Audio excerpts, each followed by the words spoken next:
Okay, good morning, everybody. My name is Jenny Davis. Welcome to Zoom with the Principal. Oh, my bangs are a little funky this morning. Thank you for being here this morning. I know it's finals week. It is the second to last day of school for the semester. One more day after that. After this, I feel like, I don't know about your household, but I feel like everybody at school is sick. So we're like hanging in there. We're like crawling to that finish line, but we're gonna make it. It's gonna be fine. But there's definitely stuff in the air, which is why I have my tea, just in case my throat gets scratchy. So our topic this morning is the concept of radical acceptance. This is something we've talked about before, so this will be a review for some of you that have joined us for multiple years, but this may be a new idea to some of you. I wanted to start today just telling you about how I was introduced to the concept of radical acceptance, and the impact it had on my personal life. So in the fall, well, it was the summer of 2020. We were, that's when COVID had invaded our lives. Everybody was locked up in their homes. That's when my daughter went through her very severe depression. She was hospitalized, and I've shared this with parents before. That summer 20, she was in an IOP program. But when she graduated from the IOP program, the recommendation was that she goes into therapy, but like some sort of therapy that had a family therapy component. And so in the fall of 2020, as a family, we started that. It was, of course, all on Zoom, because everything back then was on Zoom. We didn't do anything in person then. That was before vaccines came out and all of that. And so I think it was Wednesday nights, pretty positive it was Wednesday nights. So every Wednesday night we would have this family therapy, and we would start, and what they would do is they would separate the teens and the parents into two rooms on Zoom. Remember, you can do that. And so the teens would have their group therapy, and then the parents would have their group therapy. And how this worked is each week they would introduce some sort of DBT. And Yvonne, remind me what DBT stands for. It's dialectic behavioral therapy. Yeah, so it's a type of therapy. And so they would introduce us to a concept, and then we would have to practice it for the next week. And then we would come back, and then the following week we would, have our group therapy, and we would discuss this. And so we learned a lot of strategies. But the strategy that really spoke to me the most was the concept of radical acceptance. And we're going to explain what it is, but in more detail. But brief, radical acceptance is the idea that you don't mentally fight what's happening in your life. You stop pushing against it and being you stop letting it take so much space in your mind. That's how I think of it. That you just accept that this is my reality. And what is really powerful is you don't have to like it. You can be like, this sucks, I hate this, but you accept it. And you stop that mental fighting where it's taking up so much brain space because you're constantly obsessing about it. And at the time where we were locked in our house, I was running a school remotely. Where I hadn't seen any of the teachers that year. We had started school. I had only seen them through Zoom. I didn't see students at all because I wasn't in the classroom or the Zoom classroom with them. But I heard, teachers telling me that they never have their cameras on. And I was professionally having to do something that I had no idea what I was doing. And it was very, very difficult. And then my daughter, you know, was really struggling. My son, like having to like, I mean, every morning, like I would like juggle the meetings that I had on my computer in the dining room to make sure that my son was logging into his classes, make sure my daughter was awake. It was terrible. And this concept of radical acceptance and just accepting that this is what's happening actually brought me so much peace and like just it like let me be like, you know what, I don't like it, but it's okay, I'm going to get through this.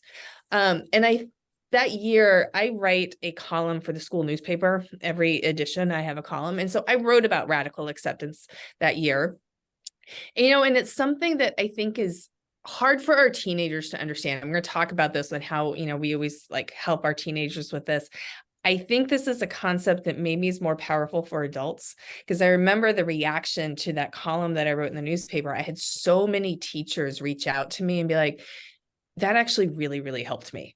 That just, and like thinking about things that way was really helpful. And so I think that hopefully our topic today, you know, it's something that we can use with our teenagers, but I actually hope it really helps all of you about things in your life that you are struggling with, and it helps you like put it in perspective and like make it a little bit easier. I am going to turn it over to you, Yvonne. My long introduction. Good morning, everyone. A little under the weather, so if I take a break, it's just to breathe for a second.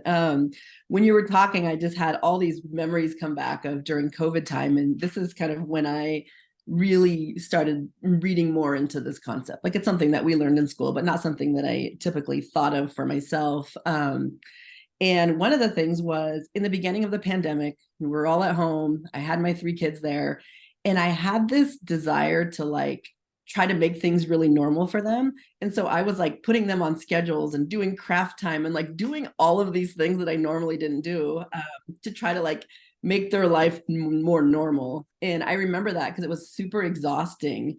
And had I had this thought at that time, I could have just accepted that this was what it was. And it was like I was trying so hard and just fighting something that I had absolutely no control over.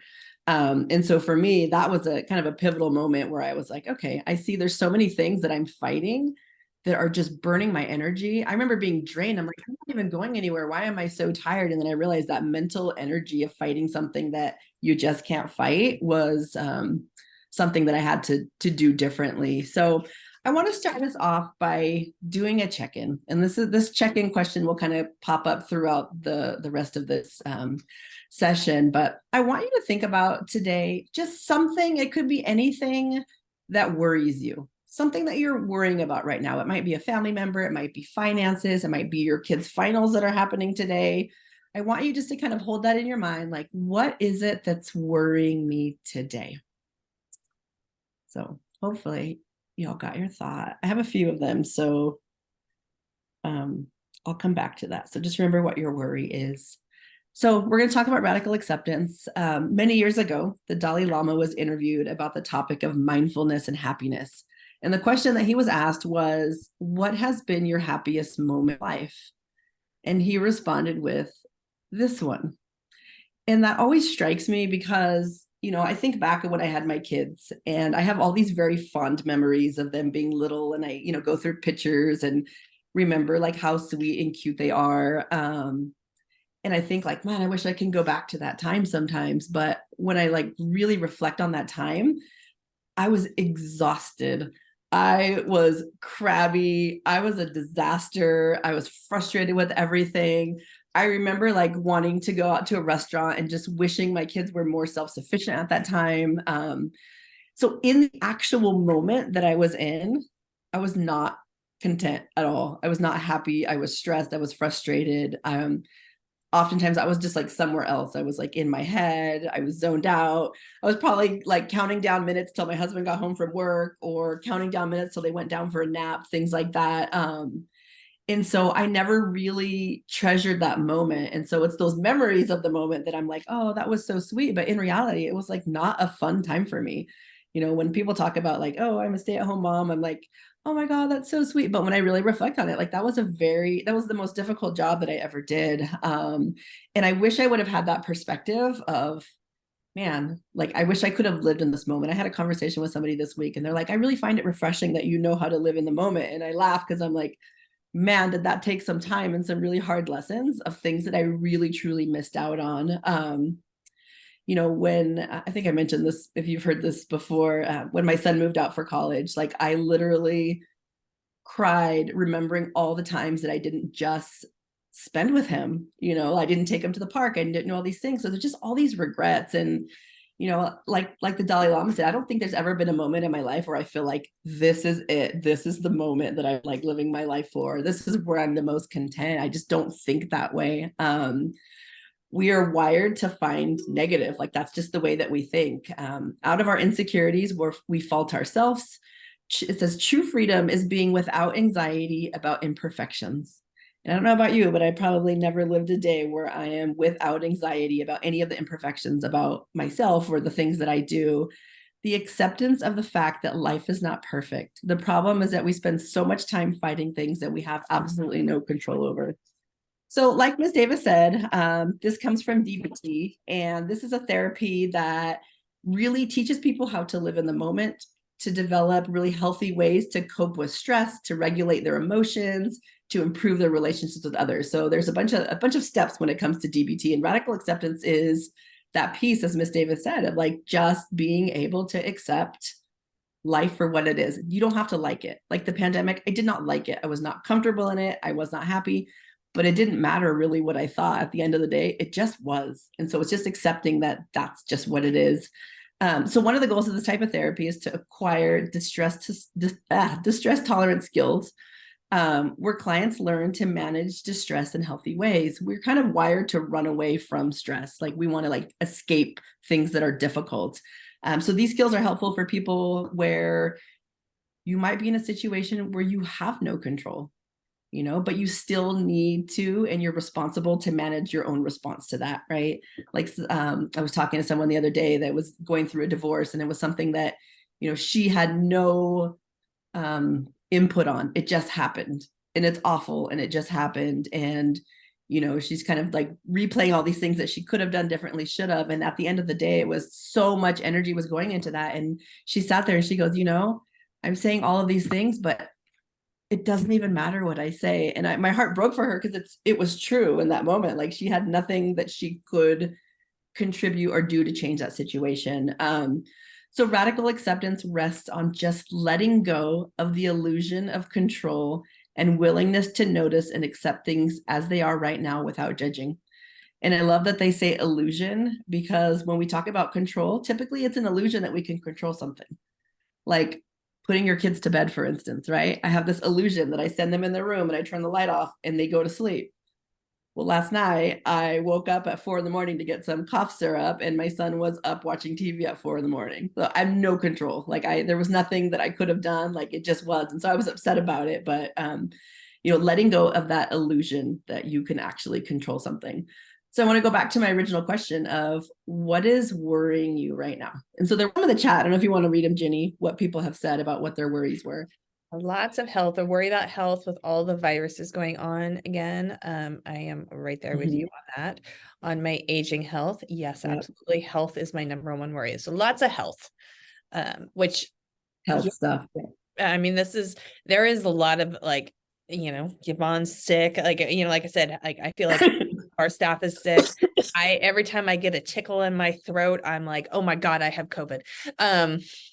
It's kind of constant, and I'm just, yeah, I that was when you were like, what is I have a lot of worries right now, but that was one that kept like, yeah, God, I'm just worried I'm about to get sick, and I don't want to get sick. I don't have time to get sick. I can get sick on Tuesday. Yeah. Tuesday is when I'm allowed to. Right Tuesday, December 26th is like on my calendar, get sick, because I don't have time before that.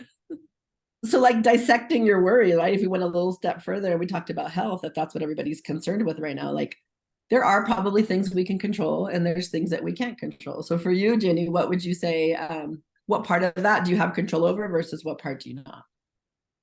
So what like, and I am concerned about getting sick right now. I do feel very run down. I'm very tired. It's been a long semester. I've like in my personal life been going through a lot. I'm kind of like at the end of like, ooh, I'm about to collapse. And so things that I'm doing right now, what can I control? I'm trying to get more sleep right now, trying to go to bed a little bit earlier. I'm still, yes, I did work out this morning, but I'm doing very light workouts right now, just kind of move my body a little bit to make myself feel better, but I'm not pushing myself. So I'm doing things like that. That's something I can control. Like, you know, the germs in the air and like somebody coughing on me, there's nothing I like that is what it is. Like there's nothing I What can are do you about that. gonna do? So I think about, you know, um, I mean, there's some things, could I be doing them, but I could be eating less Christmas cookies. I fully admit that probably last Same. had too many cookies. But you know what? Whatever. It's fine. Love it. It's true. Like I don't feel that great, but like I can take my medicine and I can, drink more fluids and things like that. But at the end of the day, it's kind of just what it is. Somebody said aging. I think it was something about aging. Now, what in that process do we have control over, right? We have control over how we take care of our bodies right now, Yeah. So I think, right? and then this is something that, and I've been, I think, shared with parents before. This is something I've been really consumed about. You know, we will probably do a session on aging. I usually do it right around my birthday, especially I'm telling you right now, we are going to talk about aging this year. My birthday is at the end of April, so just pull your bootstraps on and get ready for it because I'm turning 50 this year. And so we're going to talk about it. So aging is Definitely. something that I think about a lot. But again, like what can I control with it? So I can exercise, and the type of exercise I'm doing, Rupert's going to laugh at me. I'm a big proponent of lifting weights as you get older. Because I think that's really important for your bones, and like as you get older, and like you're like really setting your body up to be able to age well so that you keep your mobility in your older years. I mean, if you guys aren't lifting weights right now in middle age, you need to start because it's really important. So I think, and that's stuff I can do. I can't stop the clock though.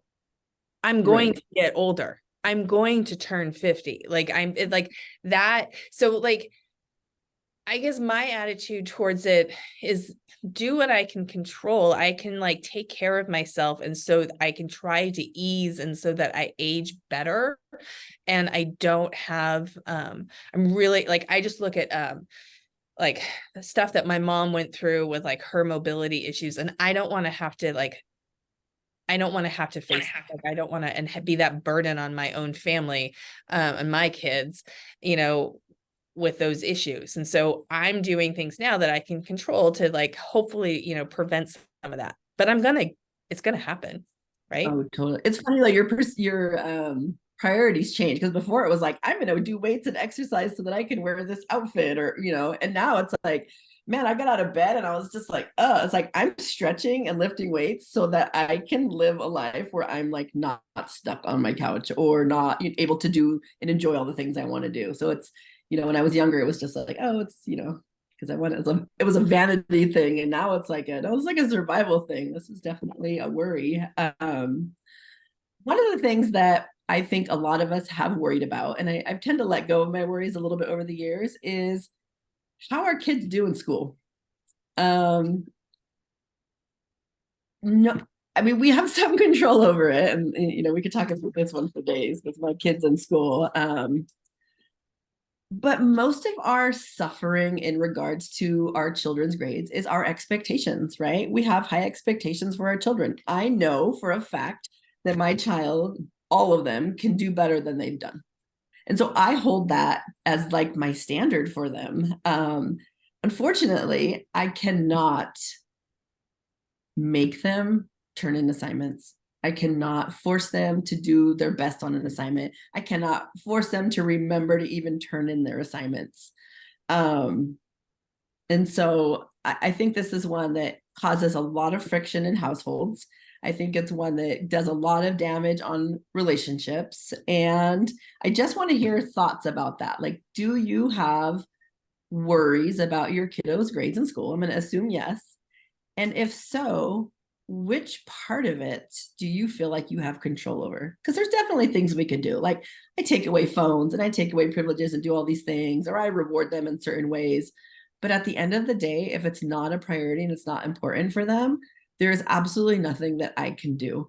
And one of the things that pops up a lot for me is I do have a lot of parents who maybe don't acknowledge that yet and spend a lot of time and energy micromanaging their kids' work. And if you've been with Ginny and I through our books and, The Gift of Failure, we have a lot of people who really, truly are well intended to help their kiddos.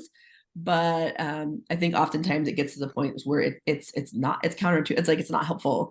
It's actually kind of making things more difficult for them in their future. So I joked around the other day, and it was half joking, half not, but I was thinking about my kids' grades, and I asked Miss Shootman, the head counselor, I go, I'm not even sure how to log into School Loop anymore. And she's like, we haven't used School Loop in a long time. And I was like, oh my God. Like, because when my kids first started high school, I was on them all the time. And I think it's just, I don't know if I just gave up or, but I'm not doing that anymore. They know what they need to do. I get their grades in the mail at the marking period, and that's kind of where we are.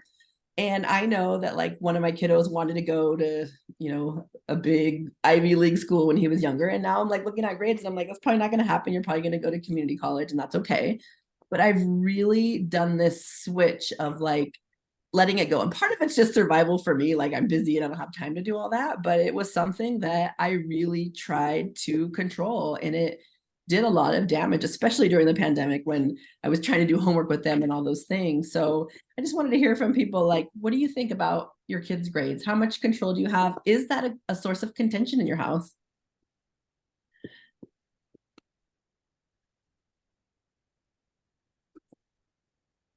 I'm gonna see if any parents wanna, if you guys wanna put anything in chat, anything about this. Okay.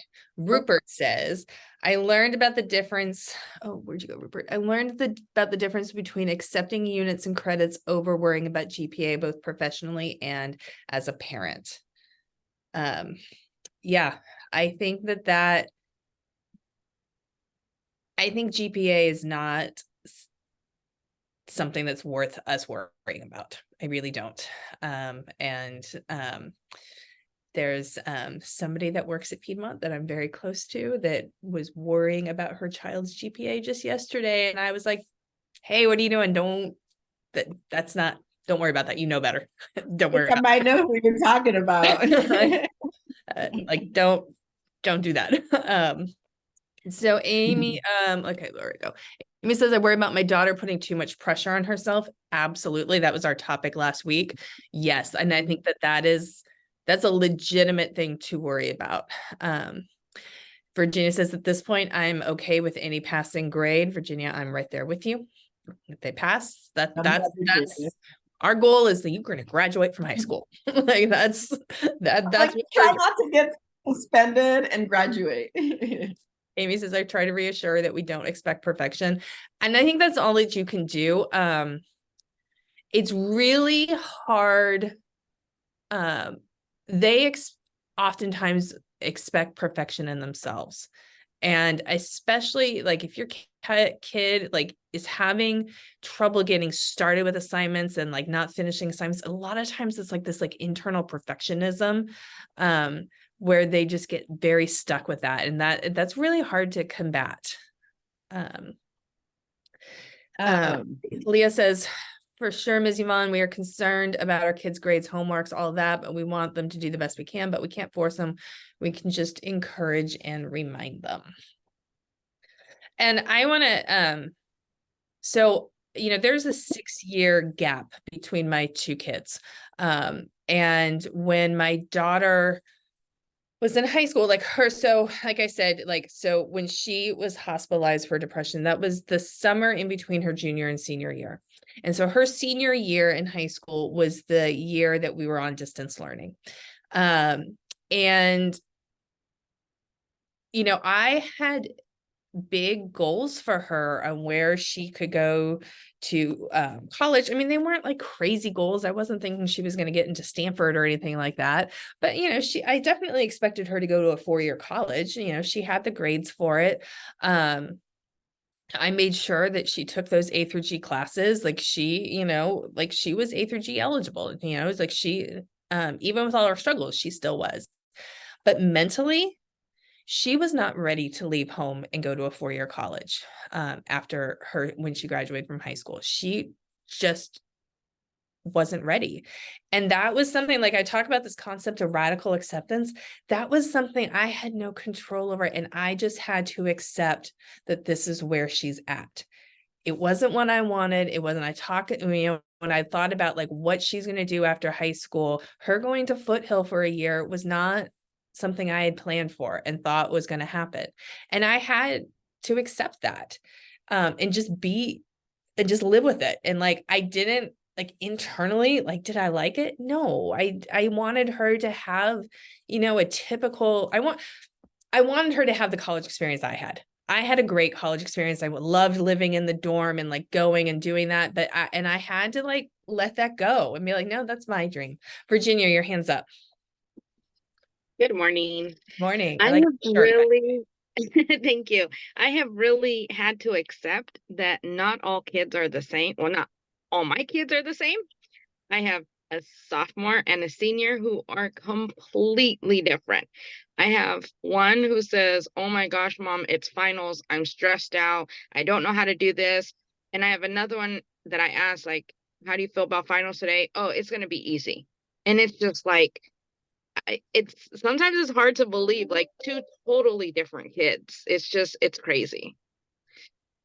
Yeah, for sure. Yeah.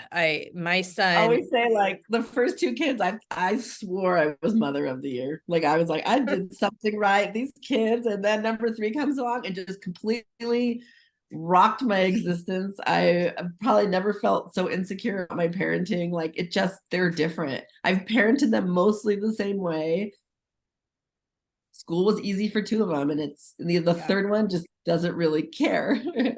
Well, and it's funny because when you talk about grades, so like with my daughter, I wasn't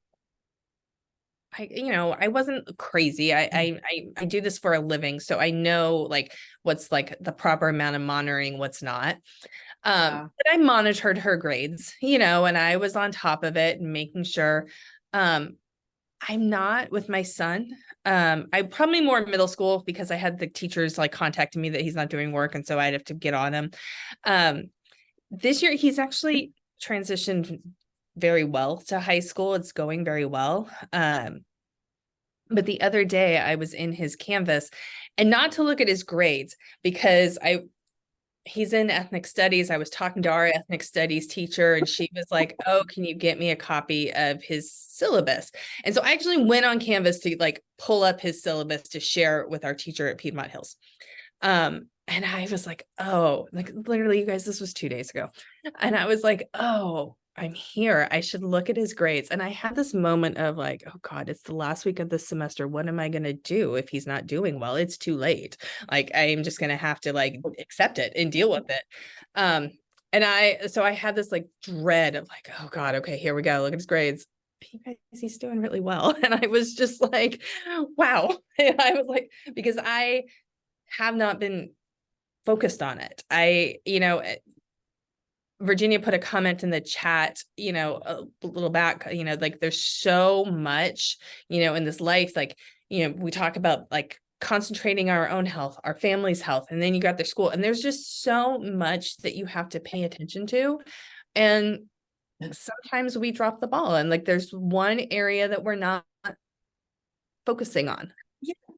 And that kind of leads me to this next section. It talks about our expectations for ourselves as employees, as moms, as daughters, as whatever. Like, where do our expectations come from? And I think a lot of times they come from how they were modeled to us, right? Like we've talked about this before. Where like my mom thinks that I should be a 1950s housewife and hold down my job. Like she just like has those expectations, and so I've had those expectations of myself.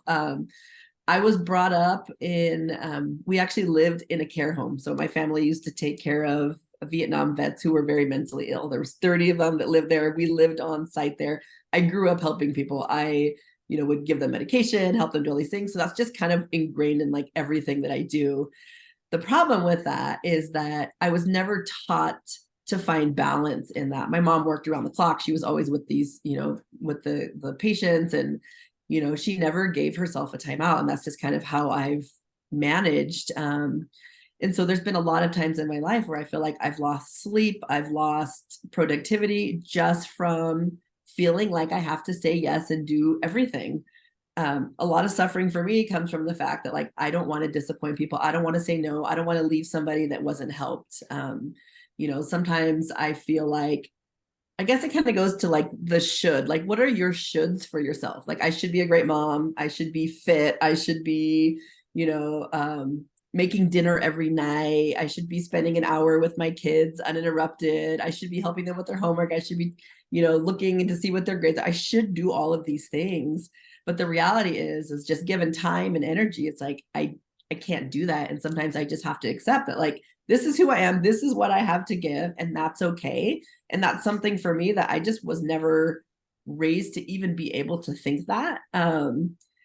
Sometimes I go home and I just need an hour to just be by myself. And that's something that my mom never provided for herself. And so I think this is important for us too, because it really does matter what we do with ourselves and our own stress, as far as like what our kids see and what they do later on for themselves too. I feel like there's something always has to give, right? Like if I'm just like doing so great at work and I'm here and I'm doing my case notes till late, like I'm probably not going to have the energy to go home and cook dinner or spend quality time with the kids, and vice versa. Like when I'm doing all the things at home, by the time I get to work. So it's like really trying to be okay with the best that you have. And it's one of the things that I can say about my parents now. It's like my parents did the best they could with what they knew at that time.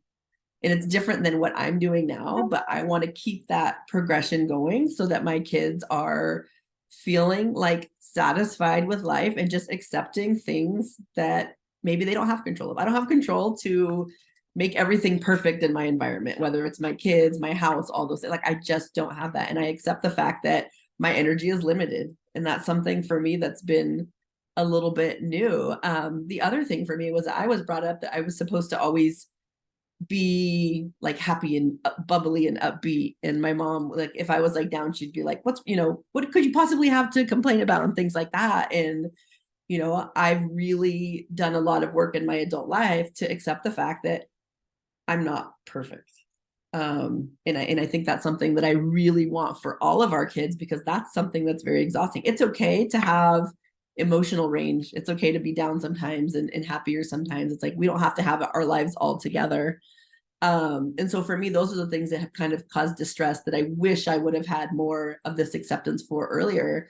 So like for you, what is that thing that you feel like you should do that's kind of caused a weight for you, or anybody that has any thoughts about that? I think for me, I mean, I don't know if there's one like constant, but like this time of year, like with the holidays, like, oh, I should be making the Christmas cookies, or I should be doing this, or I should, Decorate. yeah. And it's a lot. It's, yeah,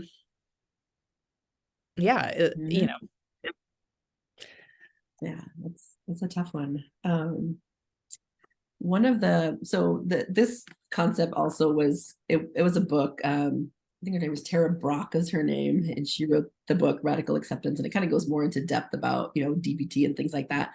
And one of the things that she stresses is that when you're truly radically accepting, you can't just fake it. Like you can try to fake yourself out, but the goal is to truly accept with your mind, your body, and soul. And I think that's the radical part of it, right? It's like complete acceptance. And I think there's been times where I'm like, oh, I can try or fake it, but you have to accept these things as if you chose it, because that's the only way to truly accept it. Is like, obviously I didn't choose that my kid does not care about school, right? But if I don't think of it in that way of like, I'm okay with this, it's going to continue to cause me. Even last night, he tells me, he says, "Oh, guess what, Mom? Tonight's going to be the academic comeback of the year. I'm going to write 6 essays tonight," and blah, blah, all those. It's like, oh my God. And it started to like bubble up the stress in me. And then I literally like, my normal instinct was to just like flip out, but it's like, that's the last day of the semester almost. He's not going to write 6 essays.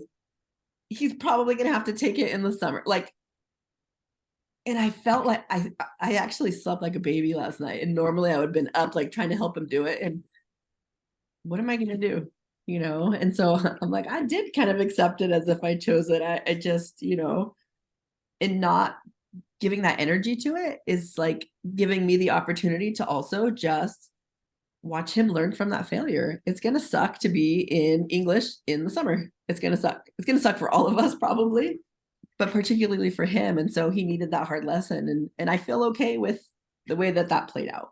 I'm not happy about it. I wouldn't have chose it, but it is what it is. And we actually had a really good talk on the way to school today, which would have not happened if I would have went with my instinct to completely flip out on him last night. Yeah. And sometimes you guys can do this in just really kind of quiet moments within yourself. I'm going to give you an example of one I had just this past weekend. As you know, my mom passed away in September. And so this is our first Christmas season without her. And so we were decorating the Christmas tree this past Saturday. And my mom had we have these little like ornaments. They're like little stockings that are needlepoint, and they've got each of our names on them. And those of you that have lost somebody close to you, you probably know that like sometimes in your brain, like your brain forgets. And so my brain, so I'm like hanging, like I was actually hanging the one from my husband. And in my head, my daughter has a very serious boyfriend, Brandon.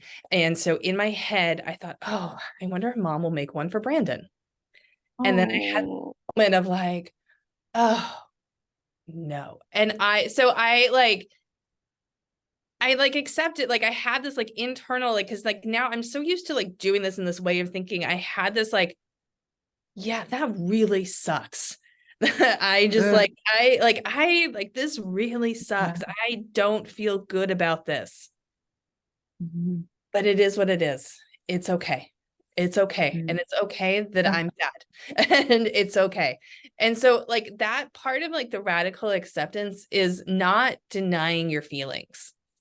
It's accepting that like, I feel sad and that's okay. And it's, yeah. And then you'll find that as you do this more and more, that instead of shoving that feeling away, of shoving that sadness away and just being like, yeah, I feel sad, you find that it's actually easier to deal with. And like you move on and you like, it's like, you're not stuck in that sadness because you're like accepting it and you're like, yeah, I feel sad.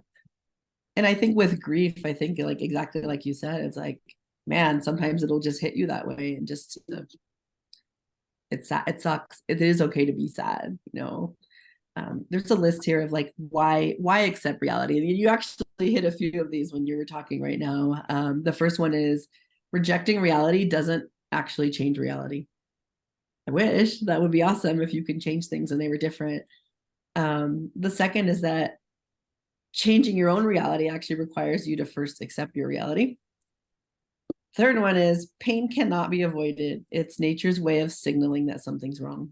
And so a lot of times we rush through grief, we rush through feelings, we rush through emotions. I talk to students all the time about breakups and things like that. And, and they ask like, how do I stop feeling like this way? And honestly, a lot of the time it's just time, like it's just going to take time for it to evolve. Your grief or your sadness will evolve and it takes time. And I wish there was something I could do to make it go away.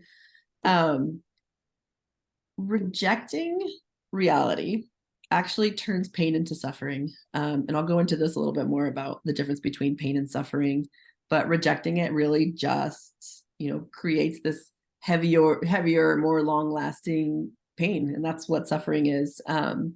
Refusing to accept reality can keep you stuck. And you kind of mentioned this a little bit in unhappiness, bitterness, anger, sadness, shame, or any other painful emotions, just being stuck there and not being able to thoroughly go through that process. Acceptance may lead to sadness, but oftentimes deep calmness will usually follow that. And that could be days, weeks, years. I think at some point it'll be a feeling of like feeling that deep calmness about, your mom being in a better space, being healthier now. And the path out of hell is through misery. By refusing to accept the misery that is part of climbing out of hell, you'll fall back in. And so again, it's just really like having to go through it to get out of it. Accepting does not mean liking it, and you said this before, or agreeing with it. Radical acceptance is not putting your stamp of approval on it, on an injustice or grief or a painful event, or just laying down, throwing your hands up and giving in. It's not waving a white flag and surrendering. Instead, radical acceptance is acknowledging that an injustice or painful situation cannot be changed without full acceptance that the event has happened in the first place. I'm going to, just for the sake of time, I'm going to kind of skip through this. It was an activity about what we have control over. I think we have a good handle of like the things we do have control over versus what we don't. And so let me move on a little bit. So accept what is. Some people might ask, what if my pain comes from something big? You can't just accept your grief like yours, right? You're right. Pain is an unfortunate, inevitable thing, but think of this concept. Pain plus denial equals suffering. So you can have the pain and accept it. You can have the pain and deny it, but that causes that longer term suffering. For many people, there's a tendency to engage in behaviors that are self-sabotaging. So some people feel almost some comfort in staying in that space. And some people have been in the suffering space for so long, they can't even fathom what it feels like to be in a different space. So we'll self-sabotage to stay in that space. And so when we talk about radical acceptance, I want to talk about just like the steps to get there. And so I want to start with something small, something obnoxious. The parking in the morning. I literally can't sometimes. Like if I'm not here early, I'm going to lose my mind. And I probably said things even probably about teachers who were not crossing in the crosswalk. Like I've said things I regret in front of my children. I'm not gonna lie. And so I don't want the parents to know what I am muttering under my breath about them and their driving habits on Ruskin Drive. First thing in the morning. I'm like, oh my God, that's Mr. So-and-so. I can't believe I just said that. And so perfect example of, grief is kind of like the deeper part of this radical acceptance, but something, I'm not going to say small, because honestly, in the mornings, if I'm running late, because it starts in the morning, I know if I don't leave my house at 7:30, it's going to happen. So I'm going bananas. I'm honking to get the kids in the car, all the thing. But being stuck in traffic is one of those things that I have control over what time I get here. Once I'm here late, it is completely out of my hands. And so I'm going to use that for an example. One way to start adopting an attitude of acceptance is by practicing in everyday situations. That's an everyday situation. Long lines at the grocery store. I hate those too. Stuck in traffic, Wi-Fi's down, power's off, weather ruins your plans, that kind of thing. Those are like the smaller things. Practice using coping statements. Practice saying the statement over and over again like a mantra. Perhaps you will notice that after getting through the misery, you will discover a sense of calmness. I don't have a mantra yet for traffic, but maybe Amy can help me come up with one, because I know that I have to get up a little bit earlier if I don't want to go through this. And while I'm here, I'm just going to listen to some music and let everybody cross safely and not say bad words in my head about other staff members. Like that's what I'm going to do. Like it just is what it is. So in those small things of just practicing that, and maybe that one's too big, but just something in general that you have that you don't have control over, using that to practice so that when these big things come up, you're already kind of building that skill. Yeah, I would say the next time you find yourself feeling frustrated about something, and oftentimes it is little things, especially this time of year where like things are so hectic, just pause and acknowledge your frustration. Like, yeah, I'm frustrated about this. There's a lot of traffic right now. This is stupid. And then just see how you feel after, just actually say it out loud to yourself. I am frustrated about this. I'm accepting that I feel frustrated right now. And then see how you feel. I promise you, you are actually going to feel better. That it really does. And so like starting with small things, because the big things are going to happen. And like the more you can practice this with small things, it like when you have those big things that are just really upsetting in your life, you'll find that you cope with them a little bit better. I liked Amy's mantra. What did it say? It said, I will soon get there safely. Other coping statements. This is how it has to be. Everything that happened in the past has led up to now. I can't change what already happened. There's no point in fighting now. I can survive the present, even if I don't know, if I don't like what's happening. I don't have control right now. The present is exactly what it should be right now. That's it. Radical acceptance can help to improve your overall quality of life by relieving you of the burden of the what ifs and whys, or the painful feelings of believing that you're at fault, the why me's. Again, for the sake of time, I'm just going to go through 10 steps of how to practice radical acceptance. Identify the situations that you're struggling to accept. Which ones are causing you to feel pain or intense feelings? Just acknowledging. Acknowledge that if something has happened in the past, it can't be undone. That sucks. That's a hard one. That's something that I'm sitting with kids every day about, something that they did or something that happened that they relive and play over and over in their head, and it doesn't change what happened, right? And so just acknowledging that if it is in the past, there's not anything we can learn from that, but then we have to continue to move forward. Bring in and acknowledge the unpleasantness or difficulties that you're going through. Grieve them, feel them, be present with them. Don't judge those emotions. If you're feeling guilty, if you're feeling, upset about it, like don't judge those feelings, just accept them. Take deep breaths, pay attention to your thoughts, engage in positive self-talk. I love exercises with my students where I make them do positive self-talk, and because it's kind of fun that it's really difficult to say really good things about yourself, even for myself. Like I can say wonderful things about Miss Davis, I can say wonderful things about Miss Cruz, but if somebody's like, tell me all the wonderful things about you, I would completely freeze and feel really awkward and probably pretend like my camera went off and like my internet went down. Like it just is. And so I put kids on the spot to do that, because I think it's really important to be able to say those things about yourself and talk to yourself in a healthy way. I've said this before, but sometimes I'll pull the kids their cume folder, and it's like, it has all their records from kindergarten on. And usually there's a little picture in there of every grade. And I'll show the kids their picture and be like, if somebody talked to this little girl the way that you're talking to yourself right now, how would that little girl feel? And they're like, oh my God, she's so cute. It's like, if we can talk to ourselves the way that we talk to people we love, or the way that we would talk to a small child, like if we can only do that for ourselves, I think it could do some real healing. Identify 1 or 2 affirmations and keep those front and center as you work, as you go through the day, just in case something pops up. Allow room for acknowledging that people are human, not just yourself, but even the annoying people at Costco that leave their cart in the aisle. They're human. Acknowledge. Refrain from judging yourself or others in any situation. Work towards seeing them as facts rather than attaching feelings to them. Envision what your life might look like, or how you might feel if this problem was not in front of you. And remind yourself that life is painful and uncomfortable at times, but that it's still worth living. And in the pain, you can gain clarity.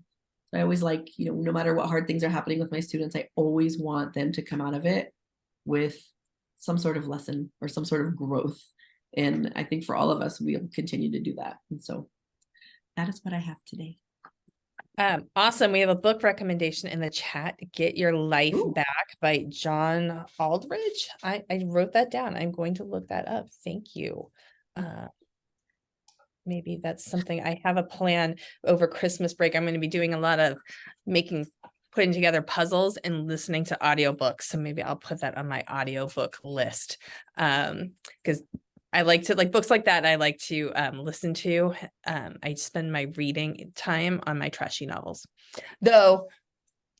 We are going to read this one. So in February, this is our book club book. So hopefully you guys have found it and have started reading. But that's going to be our February. I'll start over the break. All right. I'm not going to judge myself. That's right. Okay. So you guys, thank you so much. Hopefully this was helpful. I'll put those like 10 steps towards radical acceptance when I send out the link for today. I'll include those so that you, because I'm sure you didn't take notes. So hopefully you found this helpful. This is like I said, understanding radical acceptance and like practicing this in my life has had a profound impact on my life. It really has. I honestly don't know how I would have gotten through the last 4 years without this, and like having this is something to like help me, and it is very, very helpful. So with that, I hope all of you have a wonderful break. I hope all of you are able to take some time off in your own lives, not just your kids. But we will return on, I believe that Wednesday is January 10th. Yes, it's January 10th.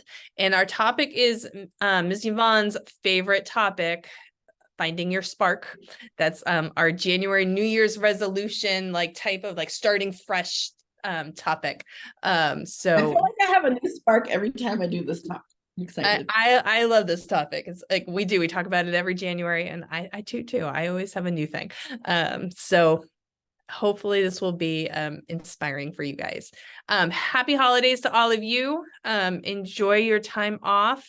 I am going to be very chill in my time off, and I'm looking forward to it. All right. Thank you guys. Bye. Thank you. Bye.